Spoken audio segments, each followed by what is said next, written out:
Clause number 7, food safety standard, the planning and realization of safe products. चलो अब बताता हूँ। देखो जी, इसमें क्या क्या चीज़ है, दो चीज़ें बहुत इंपॉर्टेंट है जो कंसीडर करना है। एक रिक्वायरमेंट इसमें हुई है क्लॉज 7.2 में PRP क्या है कि PRP क्या है, प्री रिक्विजिट प्रोग्राम्स। ये सेल्फ एक्सप्लेनेटरी होता है, इसमें बहुत ज़्यादा करना नहीं है। PRP में देखो जी मोटा मोटी क्या करना है, प्लानिंग करना है। दैट मीन्स फूड सेफ्टी आप प्रोडक्ट बनाने जा रहे हो, करने से पहले आपको प्लानिंग करना है कि हम जो फूड प्लानिंग किसके लिए करना है, सेफ प्रोडक्शन के लिए। सेफ फूड प्रोडक्ट बनाने के लिए हमें प्लानिंग करनी है। तो कैसे बनेगा भाई, जब उसमें प्रिवेंशन ऑफ कंटामिनेशन जो हमने बात की ना क्लॉज 4 वाले में कि प्रिवेंशन ऑफ कंटामिनेशन के हमें वो प्लानिंग PRP उसी को बोलते हैं। उसमें क्या होता है, क्या फूड में क्या क्या कंटामिनेट होता है, हमेशा ध्यान रखना। 3 चीजें, कौन कौन, physical, chemical and biological hazards, ये हमेशा ध्यान रखिएगा। तो हमें उसके लिए प्लानिंग करनी है। इस स्टैंडर्ड में आप देखें बहुत ध्यान से, इसमें ध्यान देखेंगे। देखो जी एक क्लॉज नंबर 7.2.3 में क्लियर लिखा हुआ है, नोट के अंदर लिखा हुआ है, क्या लिखा हुआ है कि क्या जी, construction and layout of the building and associated utilities. That means हमें प्लानिंग इसकी क्या करनी है कि हमें देखना है कि जिस बिल्डिंग उसका कंस्ट्रक्शन कैसा, लेआउट क्या है और एसोसिएटेड यूटिलिटीज कैसे। क्यों देखना है भैया, क्योंकि वहां से किसी तरह के कंटामिनेशन तो नहीं हो रहा है फूड में। या फूड अगर फूड प्रोडक्ट बना रहे हैं, पहले रॉ मटेरियल लाएंगे, उसको स्टोर करेंगे, फिर स्टोर करने के बाद वो प्रोडक्शन प्रोसेस में आएगी, प्रोडक्शन प्रोसेस के बाद प्रोडक्शन होगी, प्रोडक्शन होने के बाद it will go to the packing, जहाँ पैक होगा आगे डिस्पैच, तो वो थ्रू आउट द प्लांट के प्रीमिसेस। तो हमें वहाँ देखना है कि different stages of the processes of the food manufacturing, is there is a possibility of the contamination of the food safety hazard. तो उसकी PRP केस में हम बनाएंगे कि भैया कहीं से डस्ट आने का नहीं हो।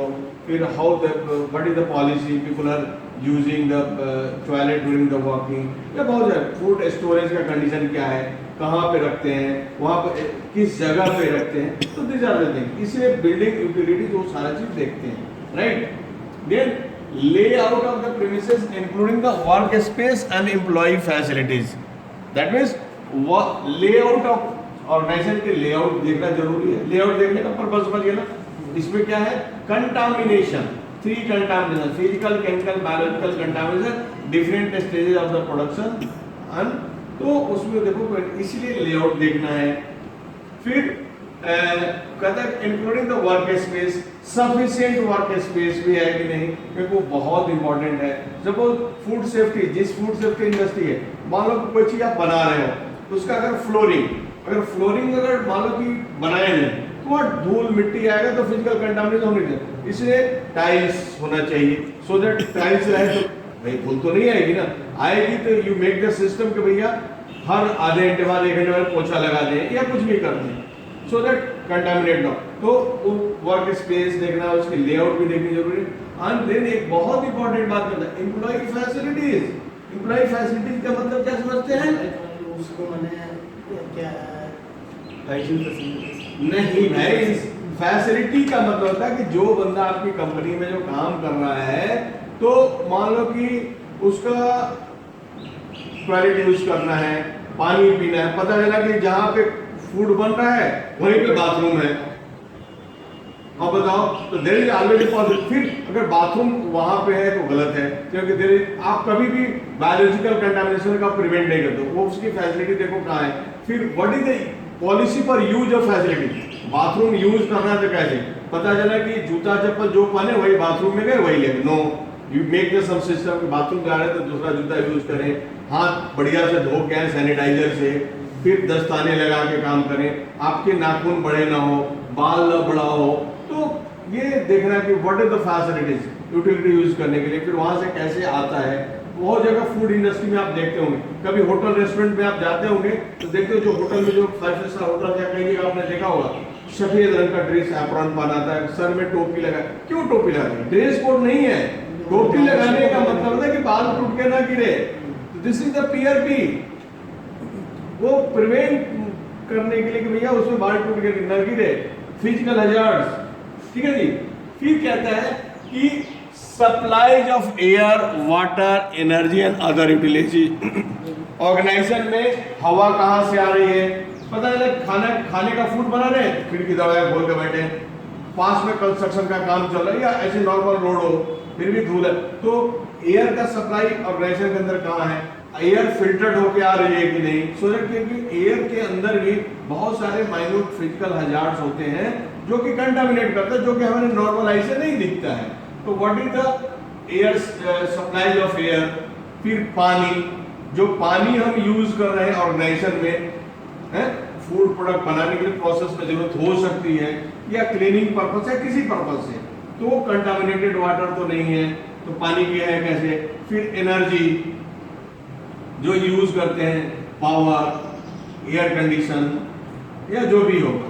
देन मशीन चलाने के लिए जो हम यूज कर रहे हैं, पता चला कि मशीन चलाने के लिए हम जनरेटर यूज कर रहे हैं, मशीन के अंदर ये डीजल डाल रहे हैं, वहीं कर रहे हैं, उसका पता लगा कि वहीं से यूज हो रहा है, तो there could be a possibility of contamination.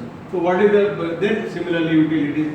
फिर supporting services including waste and sewage disposal। मैं बोल रहा था वेस्टेज, ये एक बहुत बड़ा इंपॉर्टेंट रोल प्ले करता है कि अगर फूड आइटम जो है, जो आप बना रहे हैं कुछ कर, उसकी जो वेस्टेजेस निकलती है वो कहाँ हम स्टोर कर रहे हैं और किस जगह के वेस्टेज जहाँ हम स्टोर करेंगे इन प्रोसेस, तो कवर्ड होना चाहिए, जहाँ मेन मैन्युफैक्चरिंग प्रोसेस है उससे दूर होना चाहिए और कवर्ड होना चाहिए। फिर उसका डिस्पोजल क्या है? पता चला कि कोई वेस्टेज है हमने आज किया, 1 महीना तक रखे हुए हैं, तो उससे तो खुद ही बायोलॉजिकल कंटामिनेशन, फिजिकल कंटामिनेशन होने की चांसेस रहेगी। तो डिस्पोजल मेथड क्या है, कितनी दिन में हो रहा है, कैसे हो रहा है, और वेस्टेज को हम कहाँ स्टोर कर रहे हैं? It should be away from the raw material area, it should be away from the production area, it should be away from packing area, it should be in separate identified place, और जहाँ को covered हो। फिर वो हम क्या करते हैं कि कभी कभी क्या होता है कि फूड जो वेस्टेज होता है उसके भी कैटेगरी करना होता है। देखो जी, प्लास्टिक आइटम इधर रखना है, मेटल का इधर रखना है, फूड का इधर रखना है। ये देखते हैं ना, एयरपोर्ट में भी जाते हो तो देखते हो कई जगह होता है, या बड़े बड़े होटल में भी जाएंगे तो प्लास्टिक, फूड वेस्टेज। तो क्या उनको पता है कि प्लास्टिक बोतल अगर वाला को वेस्टेज है तो उसको 1 दिन के बदले 4 दिन बाद भी डिस्पोजल करो तो कोई बात नहीं, लेकिन जो फूड वेस्टेज है वो तो भैया अभी किया, 2 घंटे के अंदर उसका डिस्पोजल करो, तो otherwise there is a permission of. तो ये है, ये बहुत इंपॉर्टेंट है। फिर क्या कहते हैं कि ये the suitability of equipment and it's accessibility for cleaning, maintenance and preventive maintenance. ये अब देखो कैसे इम्पैक्ट करता है। जो आपके यहाँ मशीनरी आप यूज कर रहे हैं उस इक्विपमेंट हो कि क्लीन होना चाहिए, क्योंकि उससे भी कंटामिनेशन हो सकता है। जहाँ पे कोई चीज बन रहा है उसको साफ सफाई नहीं करो, क्योंकि सेम फूड, आज ही जो फूड आपने बनाया, अगर मान लो उसको क्लीन, प्रोडक्शन से पहले आपने क्लीन नहीं किया तो क्या होगा कि आज जो आपने बनाया रात में स्विच ऑफ कर दिया, प्रोडक्शन सुबह सुबह, तो वो तो खुद ही बायोलॉजिकल कंटामिनेशन हो जाता है। तो either there should be some process of कि जैसे हमने प्रोडक्शन समाप्त हो जाती है उसी समय सैनिटाइज कर दें उसको, कि नेक्स्ट डे जब हम आए तो हमें वो मशीन सेफ मिले। तो मशीन भी बहुत इंपॉर्टेंट रोल प्ले करता है। फिर मशीन की मेंटेनेंस, मशीन क्लीनिंग बहुत इंपॉर्टेंट रोल प्ले करता है, क्योंकि वहां से भी biological, physical and chemical contamination की पॉसिबिलिटीज होती है। तो ये सारी पीआरपीज में आती है, प्री रिक्विजिट प्रोग्राम जो है उसी में प्लानिंग है। That means when you are making the start of the product, उससे पहले ये सारी चीज सोचना है कि भैया कंटामिनेशन तो 3 टाइप का होता है, लेकिन वो कहां से आता है वो आपको यहाँ दिख रहा है। Similarly management of the purchase material, जो रॉ मटेरियल जो खरीद रहे हैं उसका मैनेजमेंट, दैट मींस वो प्रॉपर ढंग से पैक कंडीशन में आना चाहिए, प्रॉपर आइडेंटिफाइड। पता चला कि आपने आटा रोटी बनाना है जी, आटा खरीद लिए, वहां से निकल गया ड्राम में या बोरी में फूले ट्रक पे लोड करके ले आ रहे हैं। अब बताओ जितना दूर ट्रेवल करके आया तो कंटामिनेट तो हो गया ना, चाहे कुछ भी कर लो, कितनी भी उसको सीविंग कर लो, कंटामिनेशन निकलेगी नहीं। तो व्हाट इज द मैनेजमेंट? फिर जितनी भी फूड आइटम होती है उसका एक चीज ध्यान रखना, फूड आइटम जितना भी सेल्फ लाइफ होता है, जितना भी फूड आइटम होता है, आप फूड जो कोई चीज बर्गर कुछ भी खाओगे उसमें देखो एक लिखा रहता है, तो उसी तरह रॉ मटेरियल का भी सेल्फ लाइफ है, कितना दिन तक। जैसे दूध, मान लो कि पॉलिथीन वाला पॉली बैग का दूध मिलता है, उसमें देखना यूज बिफोर 2 days या आधे घंटे के अंदर, store in the cool place, ये सब लिखा हुआ है। तो सेल्फ लाइफ है, तो किसको कहाँ और कैसे रखना है उसको पूरा कंडीशन है, तो उसी ढंग से हम मैनेज। तो इसीलिए कहता है कि management of the purchase raw material.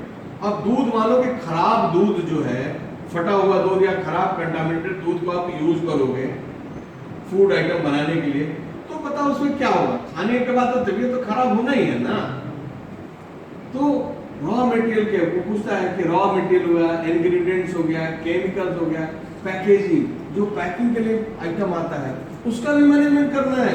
पता चला कि वहाँ भी देखो, क्योंकि वहाँ में देखना है कि जो मैन्युफैक्चरिंग कर रहा है पैकिंग प्रोडक्ट, उसके बाद देखना है कि भैया how he is making confident कि भैया उसके जो पैकिंग वाला जो प्रोडक्ट है उसके अंदर कंटामिनेशन नहीं है, और how they are managing and supplying. तो this is what important. Similarly बहुत सारी चीज, water, air, steam, ice, disposal, handling of the product, जैसे स्टोरेज में, ट्रांसपोर्टेशन में कैसे ट्रेवल कर रही है। अब दूध वाला मान लो कि दूध अपना वहां से पॉलिथीन वाला लेके चला, अगर रेफ्रिजरेटेड वैन नहीं है या रेफ्रिजरेटेड वैन है लेकिन वैन काम ही नहीं कर रहा रेफ्रिजरेशन, वहां से लोड कर